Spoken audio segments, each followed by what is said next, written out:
Welcome to Truth Meets Fiction, your home for timeless stories, unforgettable characters, and the kind of content that stays with you long after the credits roll. Whether it's fact, fiction, or somewhere in between, you'll find it here. Let's begin. For the safety of your smile, use Pepsodent twice a day. See your dentist twice a year.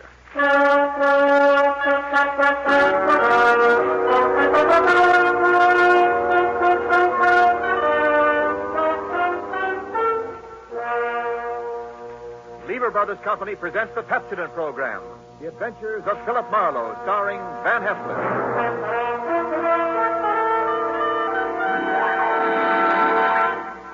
Philip Marlowe, the screen's most famous private detective, created by Raymond Chandler, brought to you on the air by Pepsodent, and starring MGM's brilliant and dynamic young actor, Van Heflin.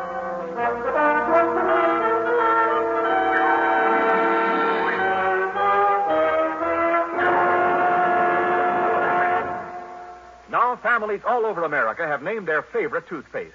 New Pepsodent with Irium. New, fresh-tasting Pepsodent with a new, cool, minty flavor. Yes, in a recent test, new Pepsodent was preferred 3-to-1 over any other toothpaste. It's true. With families all over America, new Pepsodent is the favorite, 3-to-1. Families from coast to coast recently compared new Pepsodent with the toothpaste they were using at home. They preferred new Pepsodent by an overwhelming average of 3-to-1 over any other brand they tried. These families, 3-to-1, said new Pepsodent tastes better, makes breath cleaner, makes teeth brighter. Yes, in a recent survey, families 3-to-1 said new Pepsodent tastes better, makes breath cleaner, makes teeth brighter. Get new Pepsodent toothpaste for your family right away. Now, The Adventures of Philip Marlowe, starring Van Heflin.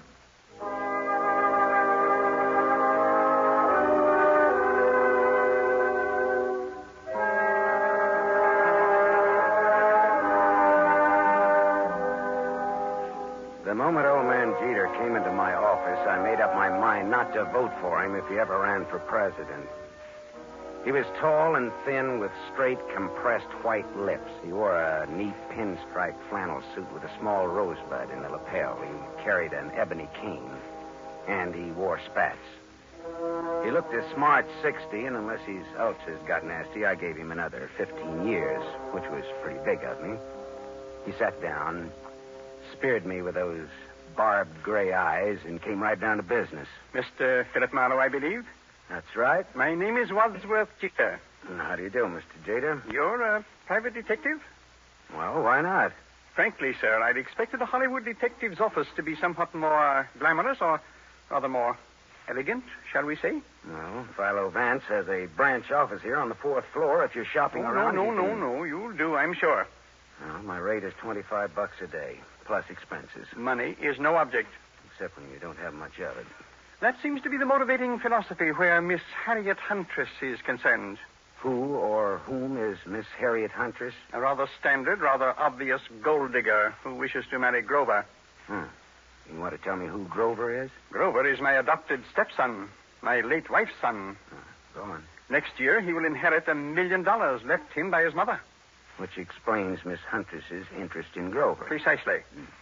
Look, Mr. Jeter, am I being hired to smear Miss Harriet Huntress? Not at all. Merely to disillusion Grover about her. Yeah, well, that's the same thing. I think you better find yourself another boy. Wait. There's more. Okay, let's hear it. Do you know a man named Marty Estelle? Sure. He's a big-time gambler out on Sunset Strip. Why? Mr. Estelle claims my son Grover owes him $50,000. Well, then Grover'd better pay up if I know Marty Estelle. But suppose my son doesn't really owe Estelle the money. Does he or doesn't he? Mr. Estelle supplied photostat copies of Grover's notes with Grover's signatures. I thought they might be forged, so without Grover's knowledge, I took them to a handwriting expert named John Arbogast, a sort of detective. No? He's not sure. He wants more time. I'd like you to take over the case. Harriet Huntress and all. Miss Huntress, as you may know, is associated with Mr. Estelle. Well, that's incidental. I'll handle the forgery case and not the slander job.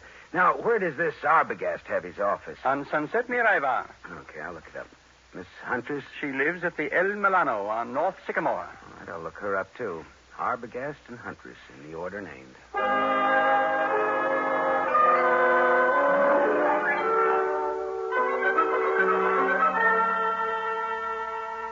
There was no snooty secretary to prevent me from walking right into John D. Arbogast's extremely fat presence on Sunset near Ivar. He was an enormously fleshy gent with a thick neck that was in folds like a concertina. He wore a wrinkled dark suit that needed cleaning and some reweaving where it had some small holes in it. Arbogast just sat and stared at me with the whites of his eyes, because those 3 holes that needed reweaving were bullet holes. And John D. Arbogast was dead, very recently dead. I left in a hurry, and as far as I could tell, nobody saw me come, nobody saw me go. My next stop was the Swank El Milano Hotel on North Sycamore. Just a second, mister. Something you want? Yeah.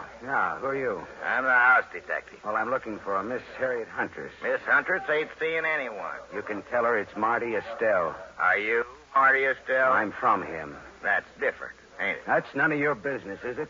Well, whatever you're up to, you're not playing it very smooth. Well, some days I feel like playing it smooth, and some days I feel like playing it like a waffle iron. Well, if you must know, I'm one of the boys.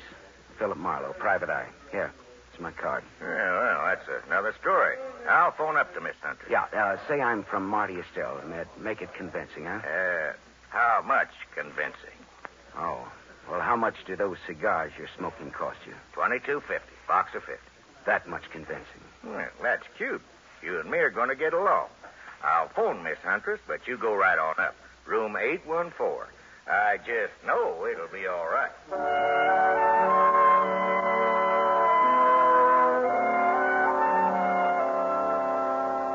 Harriet Huntress was too tall to be cute, too beautiful to be really cheap. Her green eyes were wide set, and there was plenty of thinking room between them. Her hair was a dusky red, like fire seen through a haze. The green eyes were that much green ice as she sized me up in the doorway. Well, what's the big message, Sonny? I'd have to come in. I never could speak very well in public. Come in. Never could speak very well on a dry throat either. There's the scotch. Help yourself. Thank you. So, you're from Marty Estelle. No, not strictly, not even loosely. Not at all, in fact. What's your racket? No racket. Marty will love to know you used his name. I'm shaking in my shoes. You're some kind of detective, aren't you? Yeah, right. Philip Marlowe. Hey, it's good scotch here. I'm glad you like it. Now, what's your business? All right. How much will you take to give up Grover? You look smart, but you talk stupid. Old man Jeter's pretty tough. His idea is that you get nothing. You get smeared. I don't see it that way. How much? How about $50,000? How about $500? How about talking about the effect of the rain on the rhubarb? Now, look, sister. Suppose we skip the footwork, considering the sobering fact that a man named John D. Arbogast has already been murdered in this little case. Does that have anything to do with me? I don't know. He was hired to analyze some notes Grover gave Marty Estelle. He was killed just after I took over the case. Do you think Marty Estelle works that way? You know him better than I do, does he? Have you told the police yet? No, I thought I'd see if I could make a deal with you first. I'm going to tell you something. My people were nice people who never got involved in murders. Old Jeter ruined my father. My dad shot himself and my mother died of the shock. I'm going to fix Jeter for that someday, even if I have to marry his son to do it. Adopted stepson, really. There's no relation at all. It'll hurt Jeter just as hard. And the kid will have $1 million next year. I could do worse, even if he does drink too much. You wouldn't want Grover to hear that now, would you? No? Turn around and have a look, Gumshoe. I turned fast. He stood about 4 feet from me. Big, blonde, powerful. Whiskey in his brain and blood in his eyes. I can say anything I want around Grover. It's all right with him. Isn't it, Grover? That's right, Harry. He's trying to break us up, Grover. What do you think of that? I think maybe I better break him up. That's what I think of that. She laughed, and that made me mad. I turned to glower at her. It was a dirty look. It was the look of the month. That was a mistake. The big guy hit me. I went over sideways. It wasn't a hard punch, but my head hit a desk going down, and the desk got the decision. It gets dark fast in Southern California, but seldom that fast.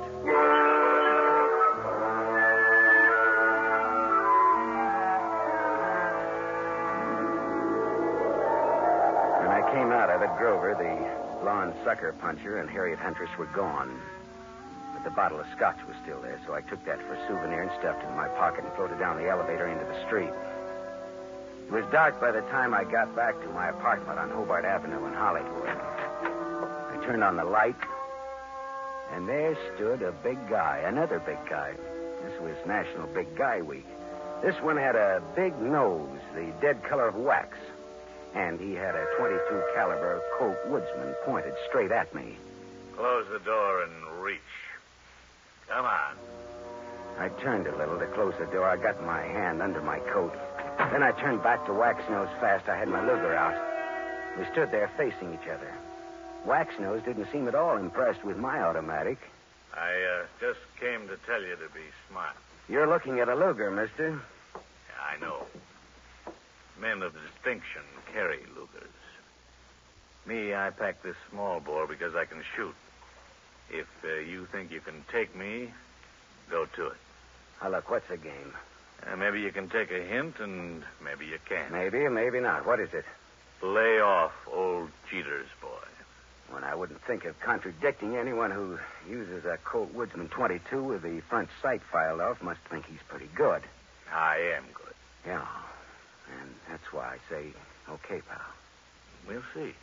Speaking of .22s, do you know anybody named John Arbogast? I meet such a lot of people. Well, this one was fat and shot 3 times with a .22. I don't remember shooting no fat guys today. So long, chum. Remember what I told you. Lay off Grover. So long, chum. Yeah. Swell. Oh, shut up. Yeah. Mr. Marlowe? Oh, Mr. Jeter. Well, your son or your adopted son or your stepson or whatever he is poked me in the jaw today. He is both my stepson and my adopted son. Well, both of them poked me in the jaw. My word, where? In Miss Huntress's apartment. You spoke to her? What did she say? She wants $50,000 and no dice. I offered her $500, just as a gag. Just as a gag. Mr. Marlowe, perhaps you underestimate the importance of this matter to me. Listen, Mr. Jeter, there are some very unusual angles to this case. For example, a gunman just stuck me up in my own apartment and told me to stay off of this case. What? I don't see why this case should get so tough. Good heavens. Listen, Mr. Marlowe, my chauffeur, Waldo, will pick you up in my limousine. I want to talk to you. All right. Well, tell Waldo to park on Hobart facing Franklin. He'll be around for you in 20 minutes. Good. Just give me time to drink my dinner. Bye-bye.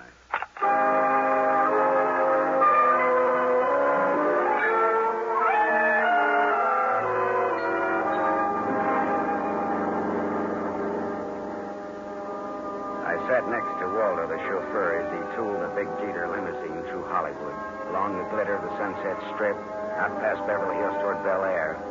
At Cavello Drive, we swung left for a couple of 100 yards, then left again, aiming for a driveway flanked by 12-foot wrought iron gates.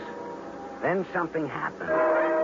Someone was standing in the glare of our headlights. Waldo swore and slammed on the brake shell. You stupid! Go and get out of the driveway! The man stepped toward us.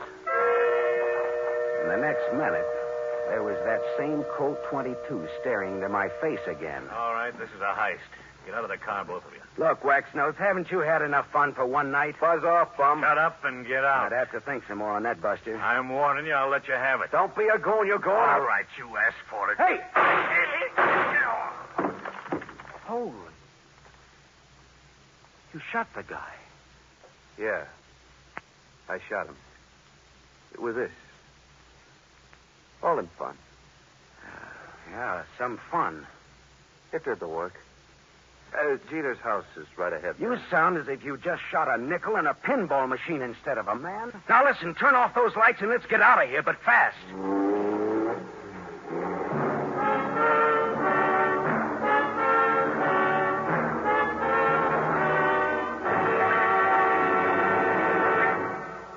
You're listening to The Adventures of Philip Marlowe, starring Van Heflin. Yes, families all over America have named their favorite toothpaste. New Pepsodent with invigorating Irium foam. New, fresh-tasting Pepsodent with a new, cool, minty flavor. In a recent test, New Pepsodent was preferred 3-1 over any other toothpaste. It's true. Families all over America say New Pepsodent is their favorite, 3-1. The William Kilpatrick family, 212 South Missouri, Claremore, Oklahoma, preferred New Pepsodent on every single count. The Kilpatricks say New Pepsodent tastes best of all, makes breath cleaner, makes teeth brighter. On all these counts, by an overwhelming average of 3-1, families prefer New Pepsodent over any other toothpaste they tried. It's a fact. Families 3-1 say New Pepsodent tastes better, makes breath cleaner, and makes teeth brighter. Remember, this is not just our opinion. It's the honest conviction of the Kilpatricks and other families who were asked to compare New Pepsodent with the toothpaste they were using at home. Get New Pepsodent, the only toothpaste containing Irium. Get it for your family without delay.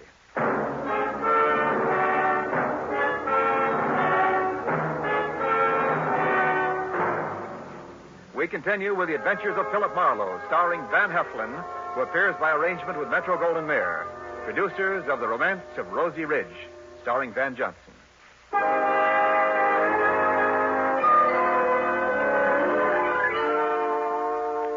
Waldo and I drove back to my apartment again, leaving Waxnose lying dead in the Jeter driveway. We went back to my place to start all over again, over what was left of my purloined scotch. Yeah, this is good scotch you've got here, Marlowe. Inch bottle. Not this. Sure. Pinched it from the apartment of Harriet Huntress. Well, bottoms up. Waldo, do you think that gunman was there to scare young Grover into realizing Marty Estelle means business? Could be. I always drove Grover home around that time. It just doesn't sound like Marty Estelle to pick that sort of a helper. Well, sure. Maybe that's why he picked him. Because it didn't seem like Marty Estelle. Yeah, that's good thinking, Waldo. Dartmouth, 37.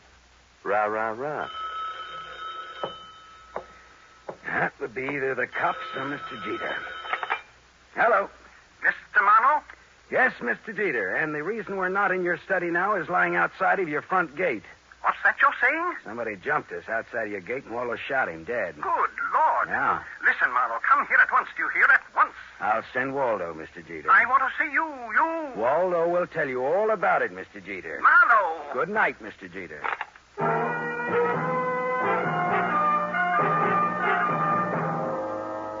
After Waldo, the chauffeur, had left, I went back to the El Milano Hotel.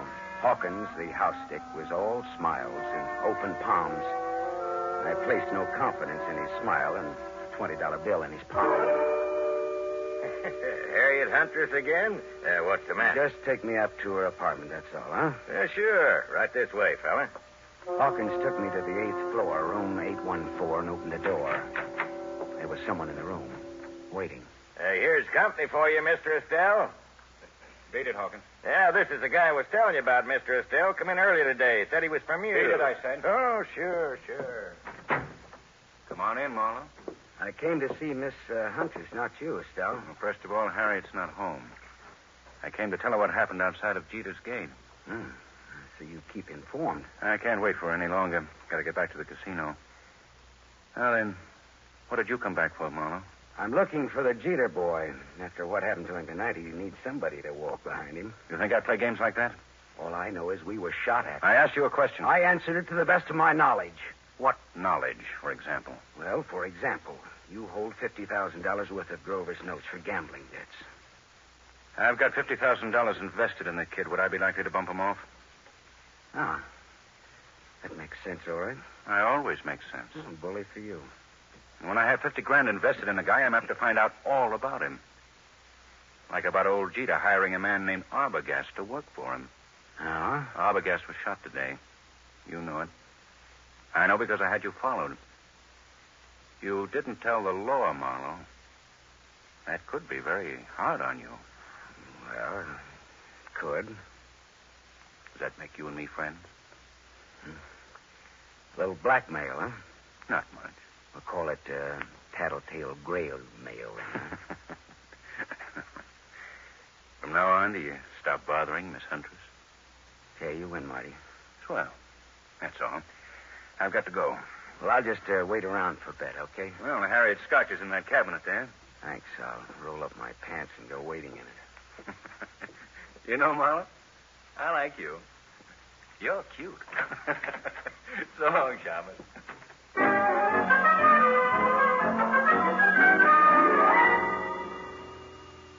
Marty Estelle was right. He wouldn't kill anybody who owed him money and was soon to come into a lot of it. Now I was in bed with the police for not reporting Arbogast's murder. Well, I looked around Harriet's apartment vaguely, walked into the bedroom, and stopped. Because mixed with the fragrance of good perfume and good cosmetics was the plain, ordinary, homespun odor of gunpowder. I walked across the room and yanked open the closet door and stepped back. There, just as big as life, but as dead as they ever come, was young Grover Jeter. And at Grover's feet, among the graceful shoes in Harriet's closet, was a tiny pearl-handled automatic. I felt bad about that, because I guessed that the dainty holes, the bullets from that dainty gun, would fit the 2 dainty holes over Grover's heart. I put the neat little pistol in my pocket.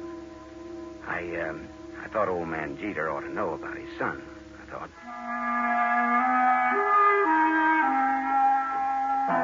I didn't expect to find Waldo, the chauffeur, and Harriet Huntress with old Jeter in Jeter's big study, but there they were. Why, Mr. Marlowe, I'd about given up hoping to see you tonight. Well, I changed my mind about coming out again, Mr. Jeter. Hello, Waldo. Hi, Marlowe. Didn't expect to see you here, Miss Huntress. Didn't you? Did you expect to see me here? Never mind that, Marlowe. I want to know where my son is. What do you mean, Mr. Jeter? He's missing. That's what I mean. Oh. He's missing, and no one knows where he is. I know. Eh? What's that? Where, Marlowe? Miss Huntress, where did you and Grover go after Grover took that sucker punch at me in your apartment? We went out together in a taxi. During the ride, I had a change of heart. I didn't want Grover or Grover's money. I told Grover to find another playmate, and I got out in Beverly Hills. Grover went on in the taxi. And where did you go? Back to my apartment. Later, I got out my car to come down here and tell Mr. Jeter I decided to forget the whole thing. And for him to call off his dime novel, Sleuth. A dime will no longer buy a novel of any description, but that is beside the point. You said you knew where Grover is. That's not beside the point, is it, Mr. Marlowe? He's back in Harriet's apartment. Well, I didn't let him in. How on earth could he be? Hawkins, your house detective, let him in. The last I saw of Grover, he was dead. Oh, what? What's that? Dead, shot with a small caliber gun. I can't believe it. I can't. Grover dead? Miss Huntress, this .25 caliber pistol was on the floor at Grover's feet. Here, take it. Look it over, will you? It's mine. You murderess. I'm not. You cold-blooded murderess. Oh, stop that! Stop it, both of you. It could have been suicide. Suicide? Well, yes, that's a possibility, of course. I see you like that idea, Jeter. But it wasn't suicide. Then she did it.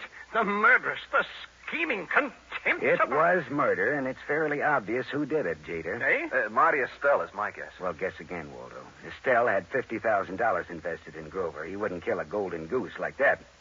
And Waxnose didn't do it because he was dead, thanks to Waldo here. That leaves her. She did it. There had to be a motive and an opportunity. Well, it was her apartment after all. Correct, Waldo. But Grover was Jeter's adopted stepson. Oh, like a real son he was to me. A real son. Yeah. But did you lovely people know that in the state of California, a man can inherit from an adopted son who has money and who gets dead? Did you know that, Mr. Jeter? Why, what do you mean? Your inheriting Grover's $1 million would be a motive for killing him, wouldn't it? Mr. Marlowe. That was the motive, Jeter, and it was Waldo's job to find the opportunity to murder Grover for you. All right, Marlowe. That'll be all for you. Well, Waldo, the Dartmouth gun fanner, huh? Drop that gun, Waldo. Shut up. I said drop it. Drop it. Hey, that's nice shooting, Harriet. My hand. Well, Papu put a little Band-Aid on for you, Waldo. Waldo, you could have gotten into my apartment wearing that chauffeur's uniform. You could have gone in through the garage entrance and up the back way. Sure. When Grover let him in, he backed Grover into the room with his gun, but he shot him with yours. How much was Jeter going to pay you for this job, Waldo? Don't talk, Waldo. He's bluffing. You're telling me he's bluffing. Nice kids, these college boys. Tell me, was it Dartmouth or Dannemora, Waldo? Shut up, copper. You killed John Arbogast to throw suspicion on Marty Estelle. Then you hired Waxnose to fake a holdup on Grover. Why? Again to throw suspicion on Marty Estelle. To make it look as though Estelle was trying to scare Grover into paying his gambling debts. If I hired Waxnose, why would I have shot him tonight? Because you like to kill people, Waldo. When I was brought out here tonight, Waxnose thought I was Grover in the car. He began to fake his holdup. But you just couldn't resist taking one of your snappy snapshots at Waxnose, could you, Waldo? Shut up. Could you? Next, Mr. Wadsworth Jeter. Look here, Marlowe. You can't accuse me of... Doctor. He's sick. Call a doctor. It's his heart. If Jeter dies, it's your fault, Marlowe. Okay, Waldo. Tell you what I'll do, Waldo. If Jeter dies, he doesn't have to pay me my fee. We're even. Okay, Waldo? Harriet Angel, listen, go call a doctor. And while you're there, call the law, huh?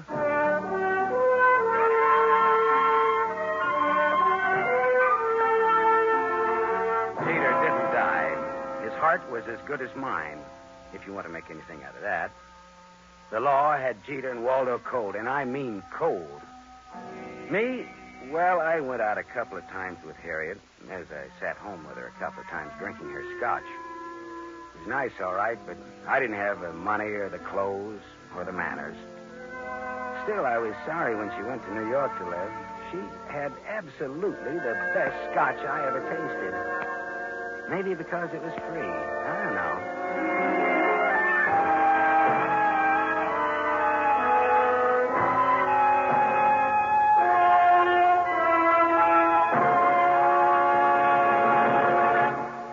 You have just heard Van Heflin, starring in the mystery series Raymond Chandler's The Adventures of Philip Marlowe, brought to you by the Lever Brothers Company, makers of Pepsodent.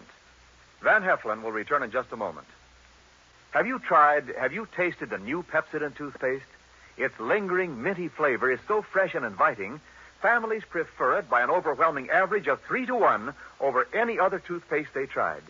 In a recent nationwide test, these families said new Pepsodent tastes better, makes breath cleaner, and makes teeth brighter. Remember, new Pepsodent gives you more invigorating irium foam.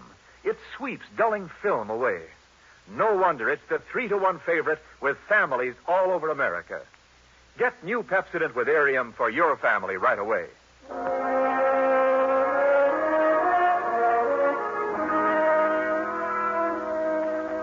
Now, here is our star, Van Heflin.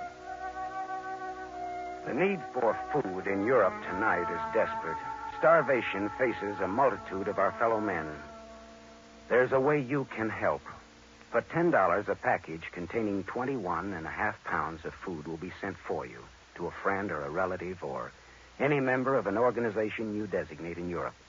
Or simply say to a little French girl or to a Belgian war widow. Your order will be strictly respected, and you'll receive a signed receipt from the person who received your gift. Send $10 now. Send all you can. Send your $10 to CARE. C-A-R-E. CARE, New York. Help keep America the hope of the world.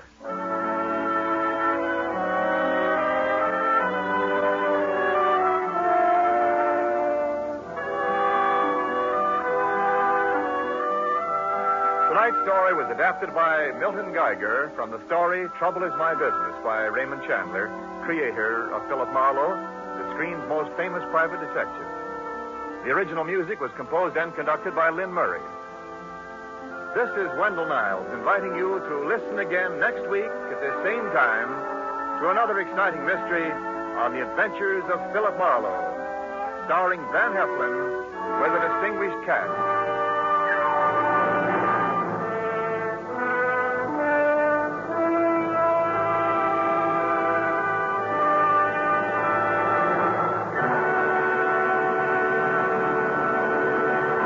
NBC, the national broadcasting company.